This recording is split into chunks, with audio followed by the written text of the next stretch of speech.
तुम्ही 2-3 दिवस बारामतीमध्ये होतात. अजितदादांच्या अपघाताबाबत निरनिराळ्या चर्चा होतात. काही जण वेगवेगळ्या वावड्या पसरवतात. नक्की तिथे काय परिस्थिती म्हणजे हा खरंच घातपात होता का खरंच अपघात होता? नक्की काय तुम्हाला काय तिथे काय माहिती मिळाली? बघा, आता तिथं नेमकी घातपात झाला, काय ॲक्सिडेंट होता, का पायलटची चुकी होती, का विमानात बिघड होता, हे सगळ्या चर्चा जसं तुमच्या कानावर तसे माझ्या कानावर. जसं मी 3 दिवस तिथे तशा सगळ्या अँगलनी सगळ्या चर्चा पण तिथे चालू आहे.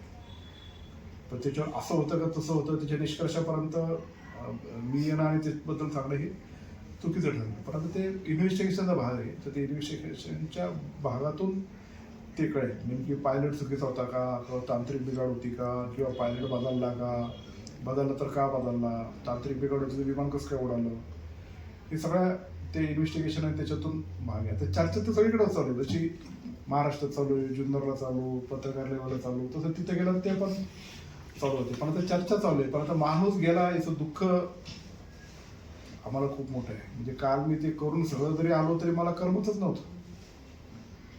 सगळ्या लोकांचं आग्रह, किंवा तिथे मी जेव्हा सुनेत्राताईंना भेटलो, सुप्रियाताईंना भेटलो, पवार साहेबांना भेटलो, पार्थ दादाला भेटलो, जय दादाला भेटलो, रोहित दादाला भेटलो, राजू दादांना भेटलो, रणजित अण्णांना भेटलो, सगळ्यांना भेटलो.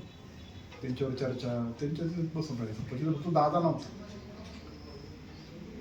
एवढंच होतं. पण तिथं चर्चा करून नाही म्हणलं तर पुढं जायचं. साहेब पण मला, मी सावळ्याला साहेबांचे 2 रोहित RR पाटील होते, शेजारी जयंत पाटील चिरंजीव होते, तर मी बसलो होतो. त्याच्या आधी मी साहेबांपाशीच होतो. काही नाही, साहेब म्हणले पुढं जायचं, आपण पुढं जायचं.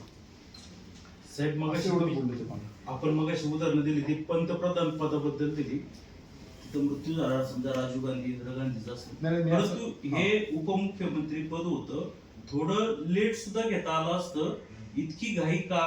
नक्की आता घाई का, कशाबद्दल लगेच केलं, किंवा अजून काही काही केलं ते सांगणं आता लगेच सांगणं. तुम्हाला काय वाटतं ते सांगा. घाई योग्य की अयोग्य?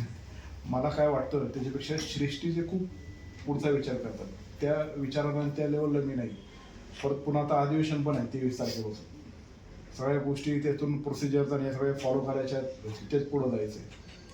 बजेटचं अधिवेशन आहे. आता बजेट अजितदादा स्वतः अर्थमंत्र्यांचे, आता कोणाकडे जातं हे मला माहीत नाही.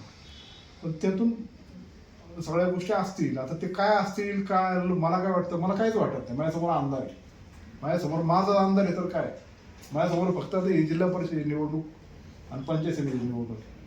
पुढचं काय मी विचारही नाही, काय नाही. खरंच आमदार आहे, कारण माझी शक्ती संपलेली. पुढं काय करायचं हा माझ्यासमोर मोठा प्रश्न आहे. पण आता ही निवडणूक आहे, निवडणुकीवर ताकदीने पुढं जायचं, सगळ्यांना धीराने पुढे घ्यायचंय. मी जर खचलो तर बाकीचे कसे काय करते. म्हणून पुढचे निवडणूक होऊसपर्यंत काय मला बाकीच्या वरच्या राजकीय बोलायचं नाही. पण आम्हाला सीट निवडून आणायचे. दादाने जे कामं केले त्याच्यामुळं लोक आम्हाला चांगल्या प्रकारचं मतदान करणारच.